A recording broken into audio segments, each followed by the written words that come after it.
Vance Morris, who's a Disney Way strategist at GKIC Glacier Kennedy Insider Circle Marketer of the Year. Wow. So, Exciting, exciting. He's going to talk about systematic magic, 7 keys to Disneyfy your business. Outserve, outthink, and outmarket your competition in any economy. And Vance is also an Infusionsoft user. I am. So thanks, Chris. I appreciate it. So has anybody cracked open their No BS newsletter for September? Not yet. Do you guys get who doesn't get? You don't get No BS? Oh my Lord. Have you got something that they could sign up if they want? Yeah, no, I will. Is the link. At any rate, they were very nice. GKIC No BS marketing newsletter. It comes out once a month from GKIC. Most of it is Dan Kennedy stuff in there. Need a couple more? Sure. I came prepared today. He said 10, I printed 20.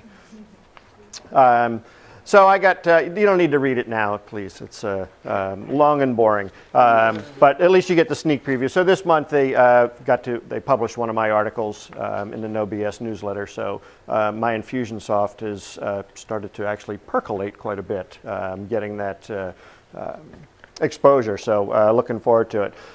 So as Chris mentioned, my name is Vance Morris. I run a couple of businesses on the Eastern Shore of Maryland. For those of you who don't know, that's on the other side of the bay, over that big bridge that nobody likes to go across. I have a Oriental rug and carpet cleaning business, which is my bricks and mortar business. It's where I test all of my marketing and service strategies.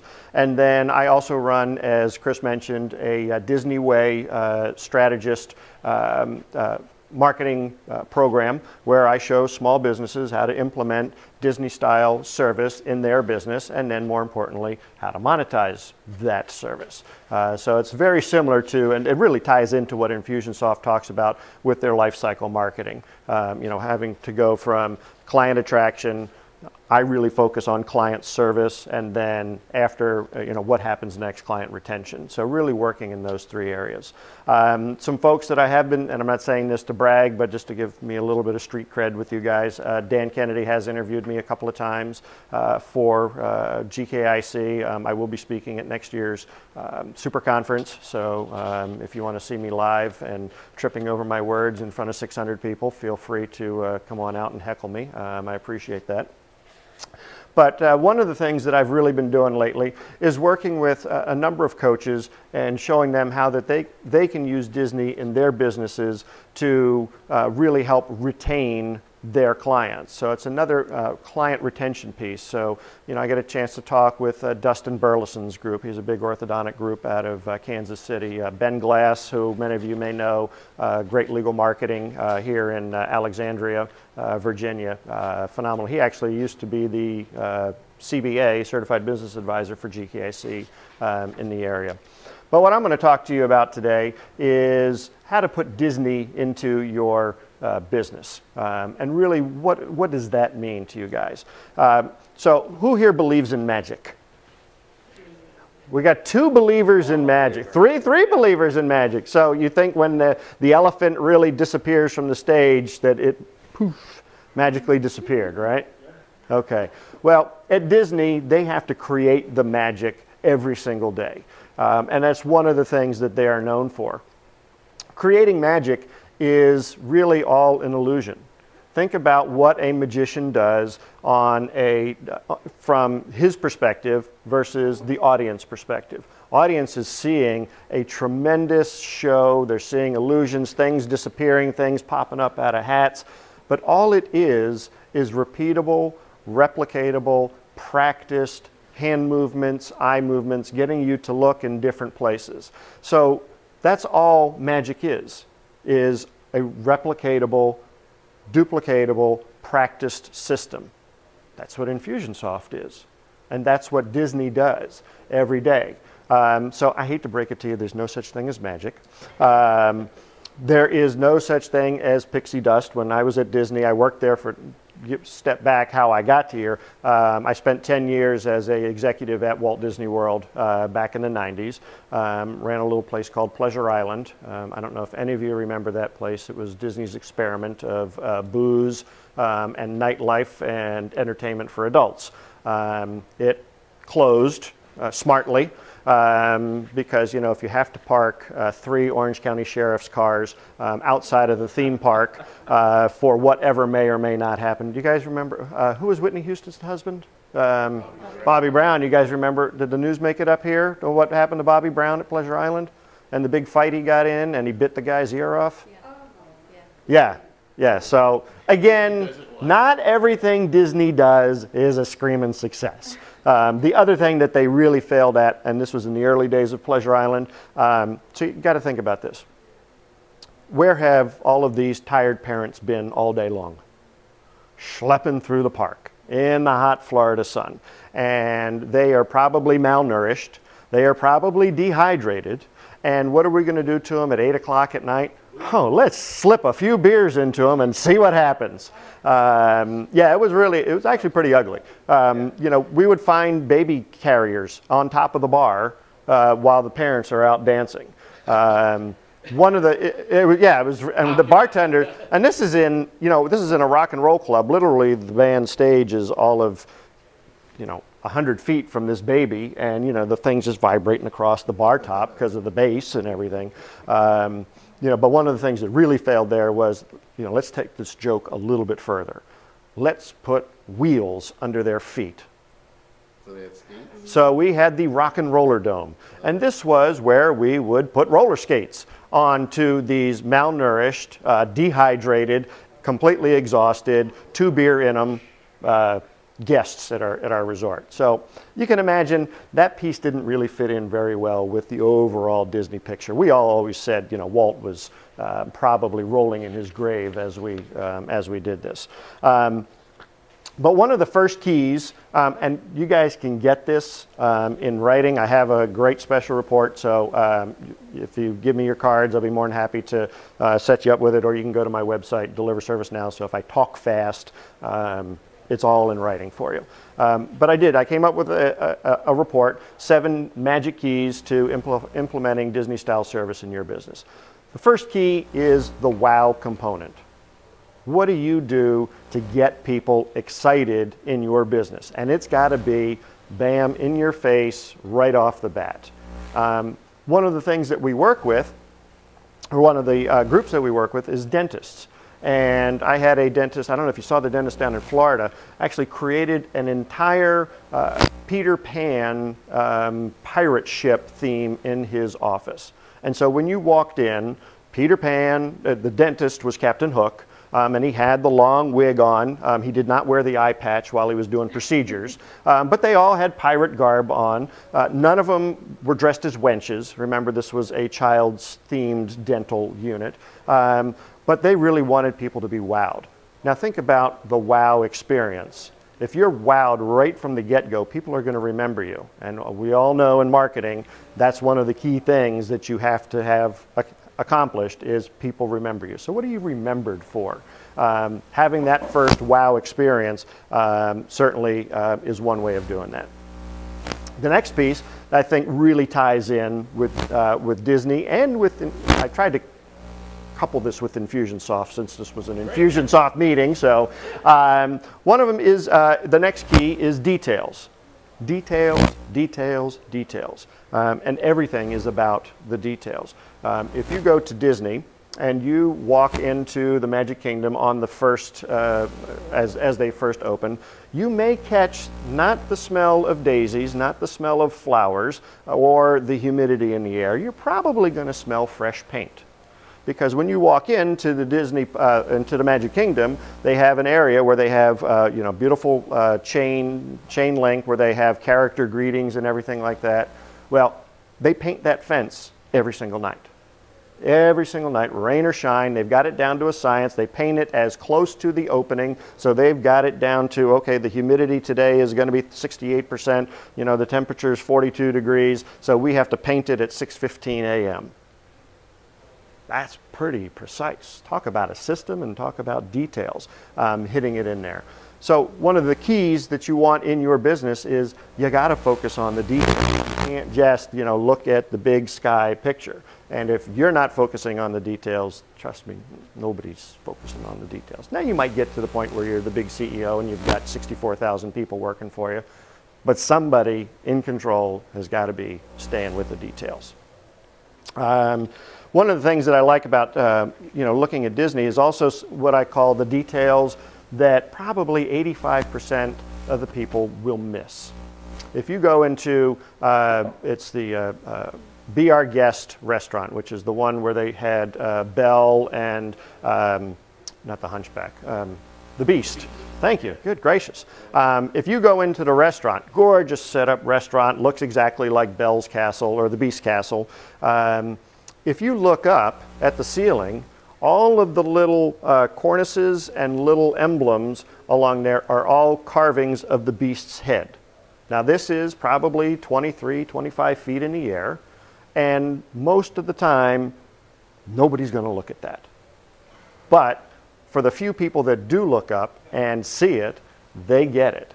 So what details do you have in your business that, your true die-hard clients and customers are really going to appreciate? And those are the details that, you may see, like painting the fence, or doing, having special carvings and molding. Those are the kind of details that your die-hard buyers and clients are really going to notice. So that's one of the things that you want to look at. There's by the way, there's a little video, it's about 5 or 6 minutes long on YouTube, where the people who designed the castle there talk about all these details. Yep. So I teach a customer relations class, and we use the Be Our Guest book in there, and I just happened to find that. It's amazing the detail that these guys go into. It is, and every detail. I mean, some of them, again, don't work. When I opened up the Yacht and Beach Club Resort at Disney World, they have a 15-acre pool. It's like a mini water park at the. Has anybody ever been to Yacht and Beach Club at Disney? You need to go. It's awesome. But it's a sand bottom pool, and what they originally wanted to do is have you be able to swim with fish. So this was pre-opening. We're walking through, and for those of you that don't know, fish don't like chlorine. They really don't like chlorine. It's just something that they don't enjoy. And so we couldn't get the pool open because the Orange County Health Department would not let us open the pool without the chlorine level being at the rate where people won't get sick. Well, they couldn't get it to match where the fish didn't die and the people were sick. So our job every morning as we're walking to our jobs, and this was general manager on down, if you saw a dead fish, you picked it up. They quickly abandoned this thing, but that was one of the details. They wanted people to be able to swim with the fish. Really cool. Disney's got tons of ideas that really should have never made it from the paper to inception, but we give it a shot. A real quick one, and I'm not going to spend a lot of time on it, is employee magic, and that's the next key. Who here has an employee orientation for their employees? You guys have one, sort of have one. What happens at employee orientation? What do you talk about? Them? Okay. To the product, okay. Okay. Do you go over any HR-ish kind of stuff? You got a lot of HR stuff. You ever notice when you go to and I noticed this in other companies, not at Disney, because Disney does it the right way. You can tell I'm a little biased towards Disney. But the thing that they do, if you go to a new employee orientation, essentially it's just a browbeating session, because they will go over the employee manual and they're going to tell you, here are the 52 things you do that'll get you fired. That's really what it is. You go through the employee manual and then they send you out with your trainer and you can learn how to be a bartender or server, whatever the next step is. But a lot of it is, here's all the bad stuff and here's all, you say, wow, this is a real negative way to start a job. Disney and a lot of the companies that I've worked with have flipped that around. At Disney, you can't go anywhere as an employee or as a subcontractor. This is even for the construction people and the contractors, until you go through what's called traditions. And it's a 2-day full immersion for new employees that go through and they learn all about Disney. They go into the parks and they look for different things in the parks. They learn all about, Walt's story, how he built Disneyland and how Disney World came to be. And all sorts of fun and exciting things about how they create the magic and how their main product is happiness. That's what Disney sells, by the way. That is their main product. It's happiness.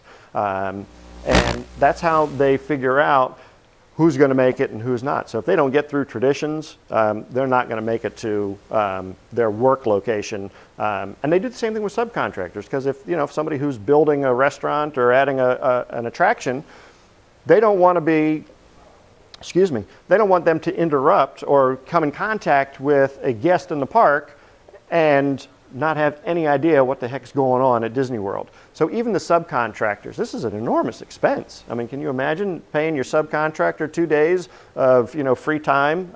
But Disney finds that it's that important, and I certainly think it's that important for any business. First half, first day, positive stuff for your new employee orientation. It's got to be, because you're really setting the tone. What is your business about? What is your core deliverable? As I mentioned, Disney is happiness. That's what they sell. That's all their movies are about, selling happiness. Their theme parks are about selling happiness. So you also have to look at what your core deliverable is in your business. Magic key number 4 is service standards. What are your levels of service that you're going to provide? What I call your rock bottom, your cornerstones of things that are immovable as far as your standards are concerned. The absolute number 1 immovable standard that Disney has, anybody want to take a guess at it, unless you're looking at my notes? What's the number 1 service standard that Disney has that is immovable, cannot be touched, written in stone? What did you say? Happy ending? No. No. We'll take one more. What's that? Smile. Smile's important, but nope. All right. Their number 1 immovable service standard is safety. He's going to say that. Yeah. It's safety.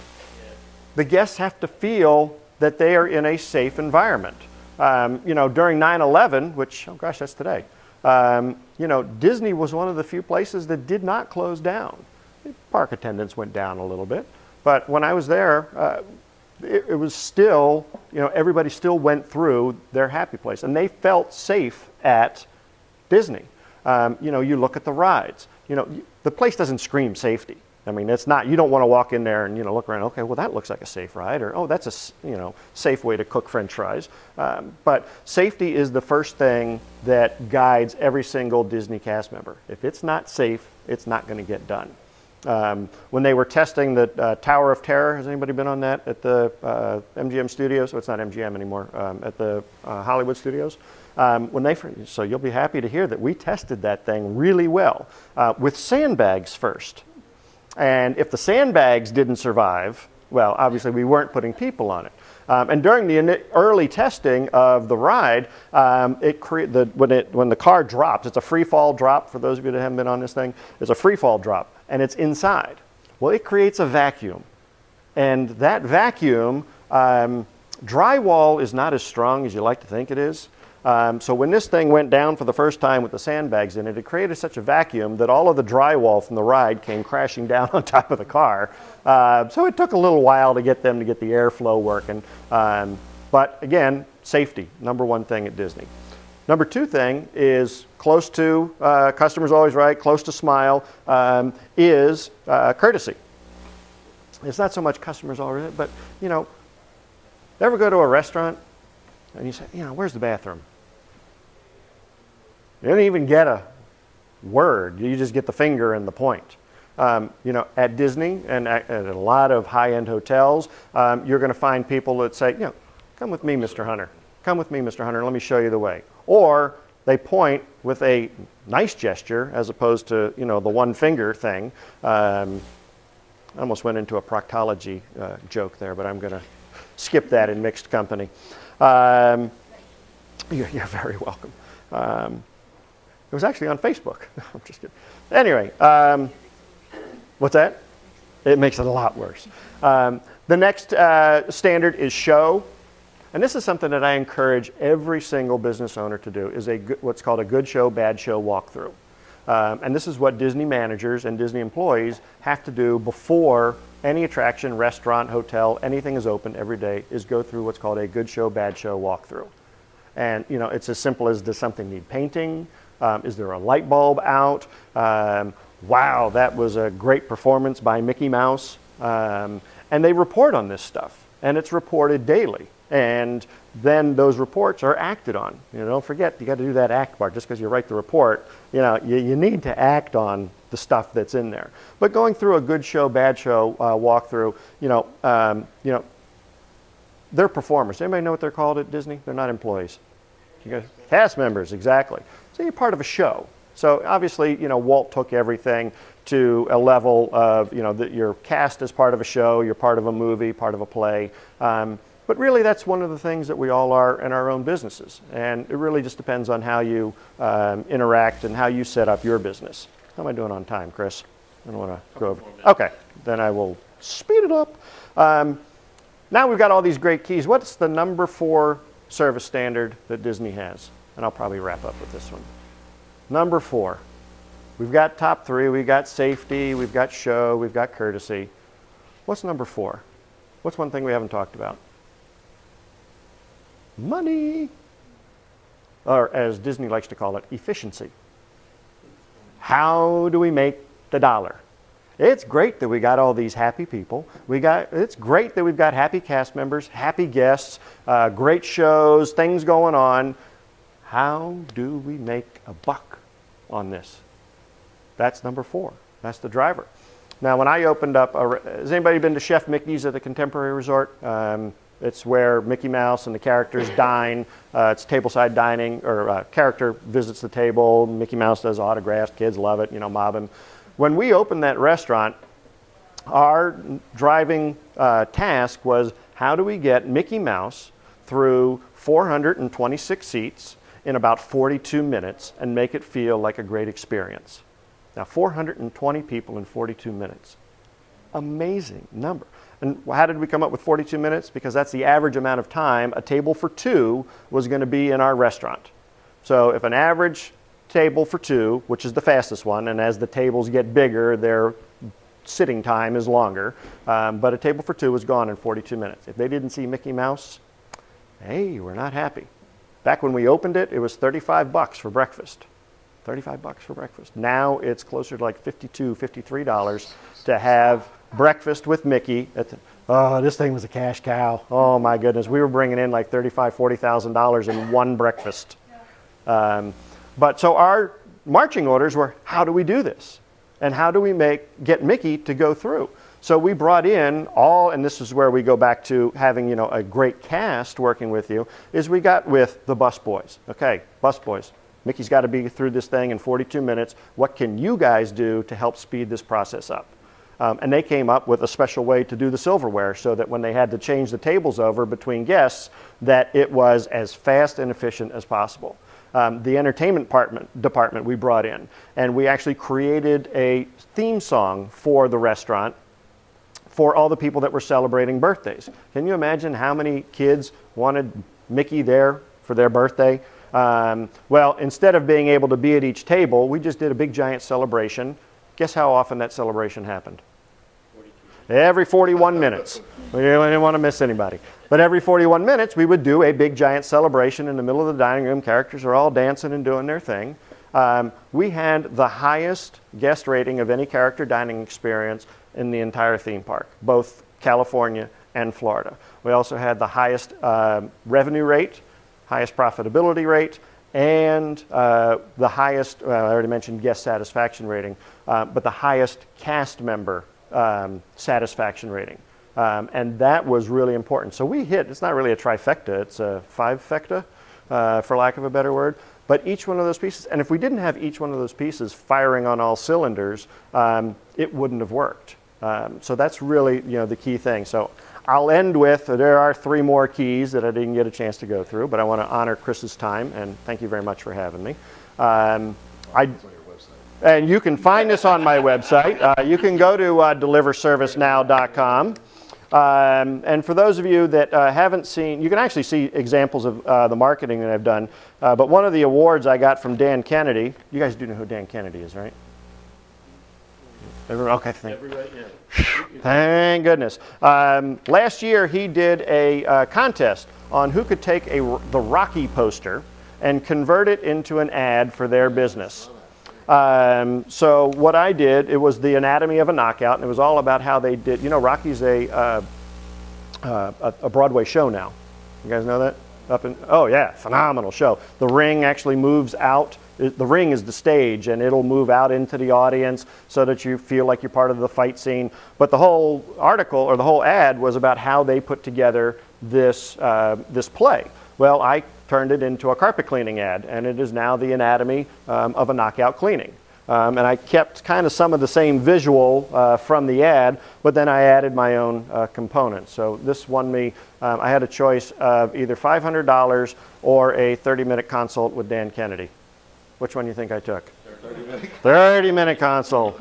Because 30 minutes at Dan's rate, that's a little over $500. But so this is the kind of stuff that I do. You know, also, you know, I'm not just another pretty face standing up here talking to people, but I actually do my own marketing for my own business and test it there. So if I have a minute, if anybody's got questions, I'd be more than happy to. Yeah, tell us about the Disney tour you're doing. Oh, the Disney tour. Thank you. I appreciate that. I also take groups of business owners down to Disney.